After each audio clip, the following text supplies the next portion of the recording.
Hey friends, welcome back to the channel. In today's video, I'll show you how to quickly reset your Midea air conditioner and fix common issues like the unit not responding, incorrect cooling, or remote problems. Once the AC starts responding normally again, the reset is complete and your system should be back to working properly. The easiest reset method is a power cycle. Start by turning off your air conditioner, then locate the circuit breaker connected to the unit. Switch the breaker to the off position and wait about 5 to 10 seconds.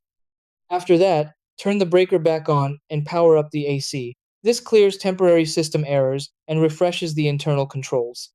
If the issue seems remote related, resetting the remote control can help. Some remotes have a small reset pinhole. Use a pin to press and hold it for a few seconds. If there's no reset button, try pressing and holding the mode and temperature buttons together for a few seconds. Another effective option is removing the batteries, waiting until the display turns completely off, then reinserting them. Always remember to wait at least 3 minutes between restarts to protect the compressor. If the circuit breaker keeps tripping or the AC continues malfunctioning after these steps, it's best to contact a qualified technician. In most cases, these simple reset methods are enough to restore normal operation without professional service.